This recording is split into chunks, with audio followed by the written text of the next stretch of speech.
noches. Hoy concluimos con un ciclo, no solamente porque es la última reunión de estudio del año, sino porque terminamos con la carta de los Efesios. Y aquellos que habitualmente venimos los jueves, seguramente disfrutamos durante estos 5 o 6 meses, no sé cuántos fueron, en los cuales estudiamos esta carta, que tiene una variedad de temas increíbles. Variedad de temas que ya desde el comienzo dijimos se dividía en 2 secciones. La primera de ellas, cada uno de los predicadores que pasó por acá se encargó de recordárnoslo. Una primera sección más dogmática, es decir, que habla más de la esencia de nuestra fe, de los rudimentos de nuestra fe, de aquellas cosas que son fundamentales a nuestra fe. Y allí pudimos ver algunos temas muy importantes, por ejemplo, aquello que Pablo llama las bendiciones espirituales, en donde vimos cómo somos escogidos por el Padre, cómo somos salvados por el Hijo y cómo somos sellados por el Espíritu Santo. Hemos hablado acerca de la esencia del Evangelio y de la salvación por gracia. Hemos hablado acerca de la unidad de la Iglesia. Luego, en temas más prácticos, en la segunda sección de la carta, hemos también hablado de una gran diversidad de temas. Nuevamente, Pablo repitió el tema acerca de la unidad de la Iglesia, puntualmente poniendo el énfasis en la posición activa que el creyente tiene que tomar buscando la paz entre los hermanos. Hemos visto cómo tenemos que ser guiados por el Espíritu Santo, andando en amor, etcétera, cómo deben comportarse los padres con los hijos con los padres, los amos con los empleados con los empleadores, cómo deben comportarse los maridos con las esposas con los maridos. Y finalmente hemos visto hace 2 jueves atrás cómo el creyente debe librar la batalla cotidiana, diaria, contra el enemigo de nuestras almas, que es el diablo, y de cómo debe hacer uso defensivo de la armadura que Dios nos provee. Y hoy llegamos al final, los últimos 4 versículos. Y Pablo decide cerrar esta carta trayéndonos el retrato de lo que él llama un siervo fiel, personificado en un personaje que tal vez no le damos mucha importancia y del cual no sabemos demasiado, que es Tíquico. Vamos a leer Efesios capítulo 6. Efesios capítulo 6, son solo 4 versículos del 21 al 24, vamos a leer el 21 y el 22 primero. Dice: para que también vosotros sepáis mis asuntos y lo que hago, todo os lo hará saber Tíquico, hermano amado y fiel ministro en el Señor, el cual envié a vosotros para esto mismo, para que sepáis lo tocante a nosotros y que consuele vuestros corazones. ¿Quién es Tíquico? Bueno, evidentemente era una persona de confianza de Pablo. Pablo lo llama un siervo fiel. Y en la Biblia se menciona unas cuantas veces a Tíquico. Si bien siempre son menciones muy escuetas y que no nos dicen mucho acerca de él, Tíquico es mencionado 5 veces en las cartas de Pablo y en Hechos de los Apóstoles. Y podemos llegar a hacernos una idea de cómo era Tíquico y por qué llegó a ser lo que era si leemos estos versículos. Y el primero que vamos a hacer mención claramente es el que acabamos de leer. Pablo lo define a Tíquico como un fiel ministro. Ahí la idea de fiel tiene que ver con alguien que es creíble. Alguien que transmite confianza porque es alguien en quien se puede creer, porque es alguien que demostró que en él se puede creer. Es una persona íntegra, transparente, es digno de credibilidad. Pablo esta palabra la usa para referirse a muchos de sus colaboradores y es casi un título honorífico que Pablo les otorga. La usa para referirse a Timoteo, a Onésimo, a Epafras, a Silvano. Y no solo es creíble, sino que es un ministro creíble. Ahí la palabrita ministro es la palabra diácono. Diácono, recuerden, es servidor, ni más ni menos. Y en el Nuevo Testamento a veces no está del todo claro cuando se habla de una persona en el sentido de servidor, como simplemente una persona que ejerce servicio, o servidor o diácono en el sentido de un oficio eclesial. Ustedes saben que la iglesia tiene 2 tipos de oficiales, 2 tipos de oficios, que son los diáconos y los ancianos. Y como la palabrita griega diáconos, que significa servidor, es la misma que se usa para referirse al oficio de diácono, aquel que es nombrado, reconocido en una iglesia local como diácono para que ejerza determinadas tareas, a veces no está del todo claro. No obstante eso, nuestras Biblias en castellano, la palabra griega diáconos a veces la traducen como servidor, como ministro, como es en este caso, o la traducen como diáconos, transliterada, así como si fuera un oficio. Ahí claramente hay una interpretación del traductor, Ahí hay una interpretación que dice, bueno, cuando dice diácono evidentemente se está refiriendo a un oficio, otro cuando dice diácono se está refiriendo a un servidor, pero está supeditado a cómo lo entendió esto el traductor. A veces no tenemos razones para determinar si se está refiriendo a una o a la otra de las interpretaciones. Por ejemplo, cuando se habla de Febe se traduce como diaconisa. Estaba queriendo ahí el autor decir que Febe había sido nombrada como diaconisa en la iglesia y ejercía un oficio dentro de la iglesia con el título de diaconisa, o simplemente que era una servidora. Bueno, esas cosas no las sabemos y posiblemente nunca las sepamos. Pero sí, a veces cuando se refiere, y yo lo entiendo al menos de este modo, a una persona en el contexto de una iglesia local, es muy probable que se esté refiriendo a una persona que ejerce el oficio de diácono, es decir, que fue reconocida y nombrada. Y creo que ese puede ser el caso de Tíquico.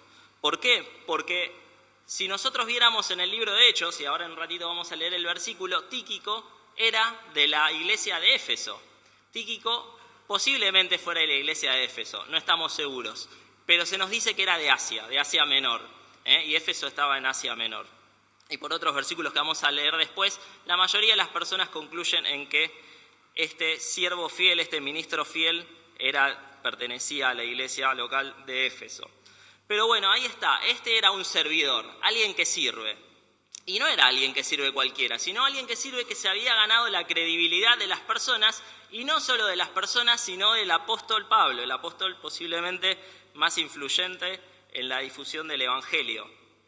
Cuando pensamos del servicio, claramente podemos ver que este es un ejemplo para que todos nosotros sigamos, porque es ni más ni menos que el ejemplo que Jesús nos dejó. Recuerden lo que dice Mateo capítulo 20, versículo 28, donde Jesús dice que el Hijo del Hombre no vino para ser servido, sino para servir.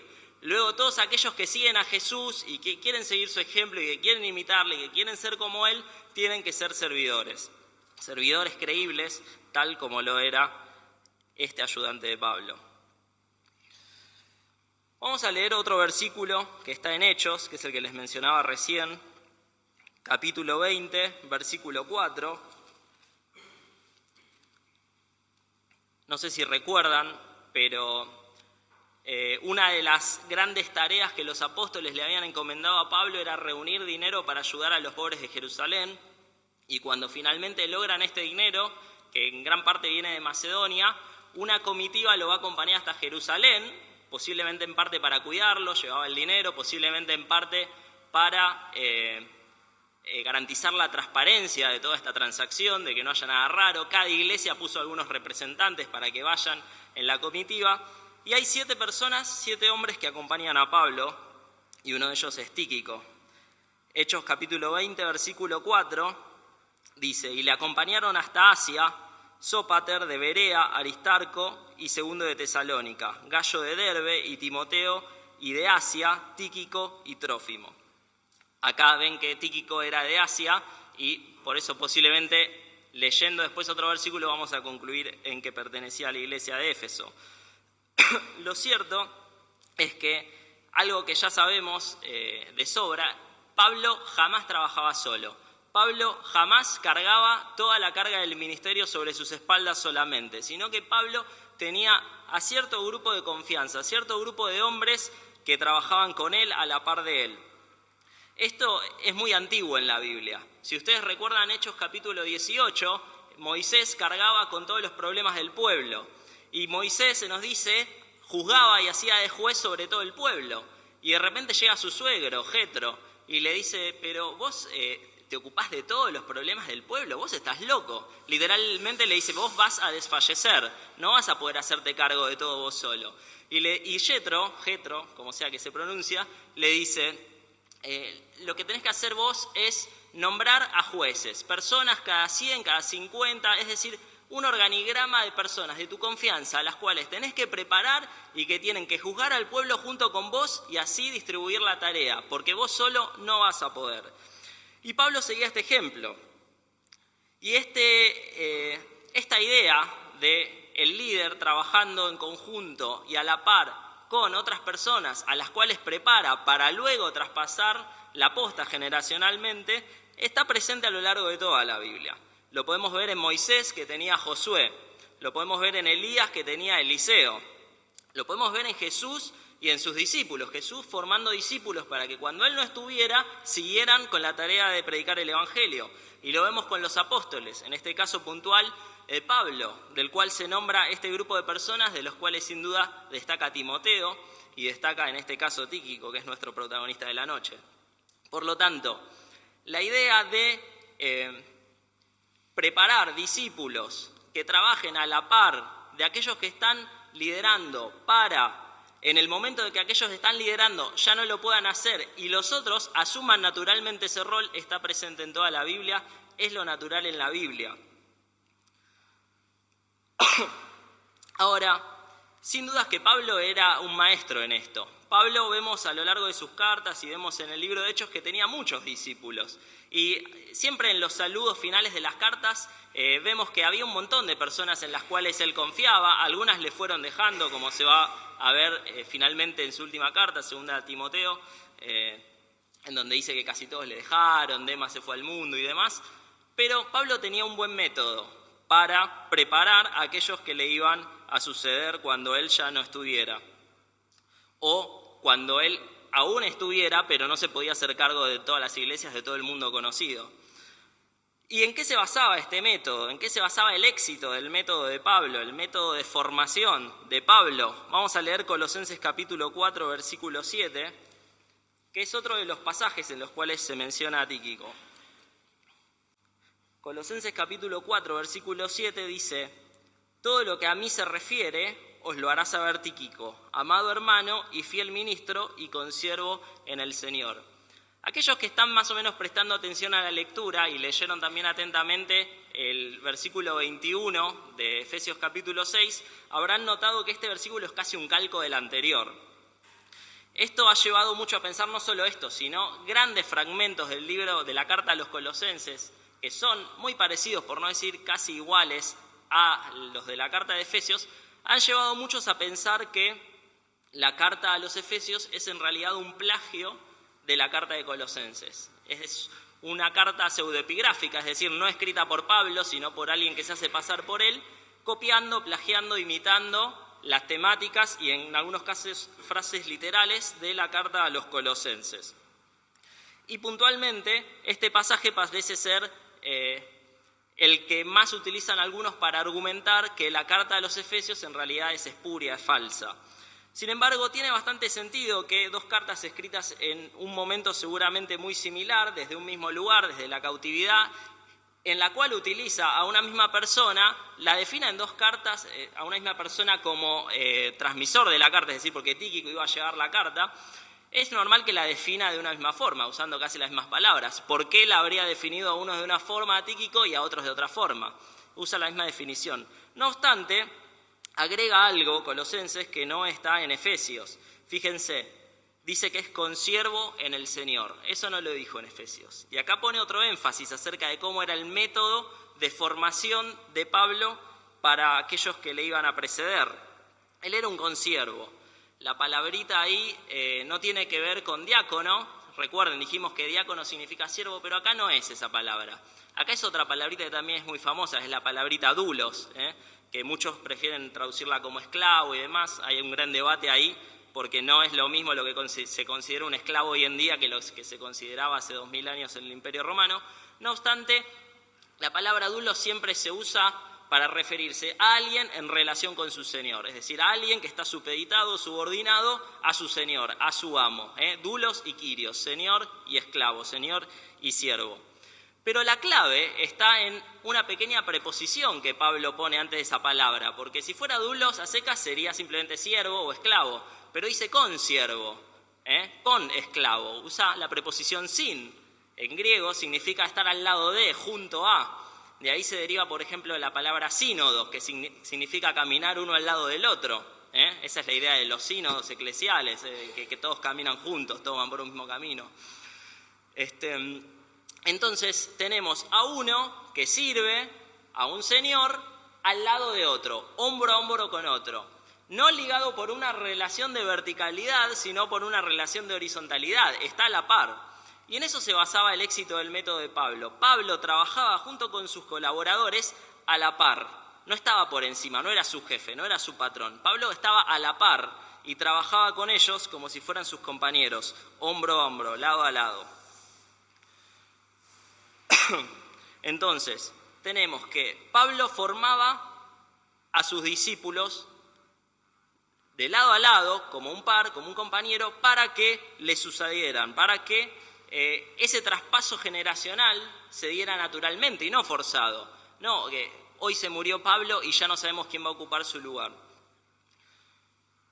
Y el exitoso resultado de este método de Pablo se puede ver en los últimos 2 versículos que mencionan a Tíquico y que nos queda por leer. El primero de ellos está en la carta a Tito, capítulo 3, versículo 12. Acá vemos el resultado de un entrenamiento fructífero, de una persona que se formó para el ministerio de la manera correcta. Fíjense, capítulo 3, versículo 12 de Tito, dice: cuando envíe a ti a Artemas o a Tíquico, apresúrate a venir a mí en Nicópolis, porque allí he determinado pasar el invierno. Pablo sabe que en la persona de Tíquico tiene alguien que está disponible a escuchar el llamado de Dios y responder en donde se lo necesite. Pablo da por sentado que va a mandar o a Artemas o a Tíquico. No se cuestiona si le van a decir que sí o que no, o van a poner peros. Pablo sabe que puede confiar en que estos hombres van a cumplir con su labor. Fíjense en un tenor similar lo que dice Pablo en 2 Timoteo 4, capítulo 12. Ya lo dijimos, la última carta que escribe Pablo, 2 Timoteo 4:12, es cortito, fíjense. A Tíquico lo envié a Éfeso. A Tíquico lo envié a Éfeso. Y Tíquico fue. Tíquico escuchó el llamado, escuchó que se necesitaba de él en ese lugar y respondió a ese llamado con una buena predisposición. Ahora, imagínense esta situación. Pablo estaba en este entonces más o menos por el año 64. Se cree que Pablo, al igual que Pedro, deben haber muerto seguramente en la persecución de Nerón posterior al incendio. Estaba, según dice la tradición, en una prisión que se llamaba prisión mamertina, un pozo básicamente, que se entraba por el techo y estaba tapado, o sea que estaba oscuro todo el día, estaba húmedo, estaba frío.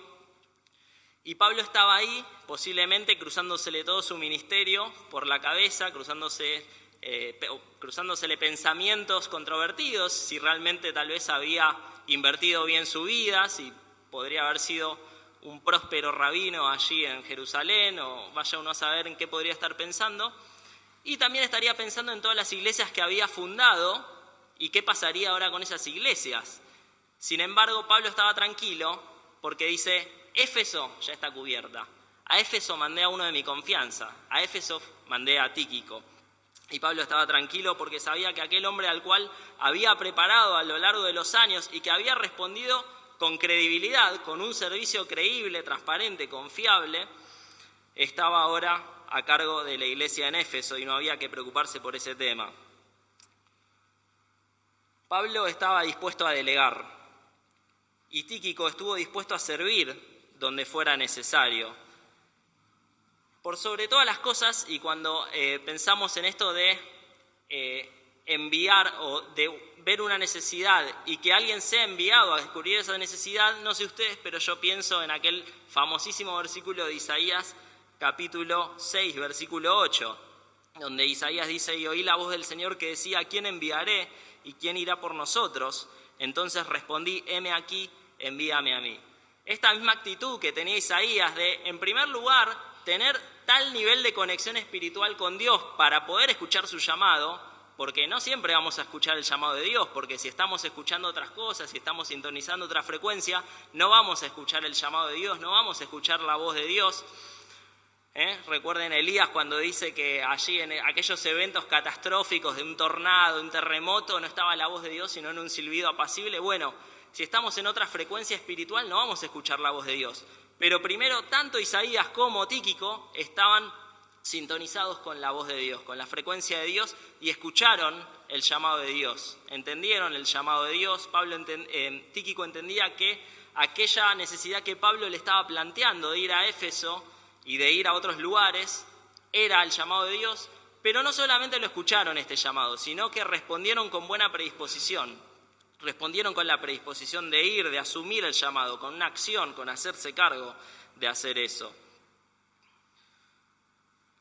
Y no es casual que aquellos que respondieron al llamado de Dios hayan sido aquellos que habían sido preparados para eso, aquellos que habían sido formados para eso. No es casual eso, no es azaroso, es simplemente el resultado natural de ese proceso de formación. Vamos a leer los últimos 2 versículos de Efesios.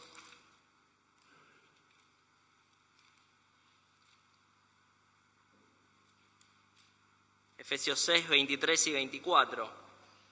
Pablo dice: paz sea a los hermanos y amor con fe, de Dios Padre y del Señor Jesucristo. La gracia sea con todos los que aman a nuestro Señor Jesucristo como un amor inalterable. Amén.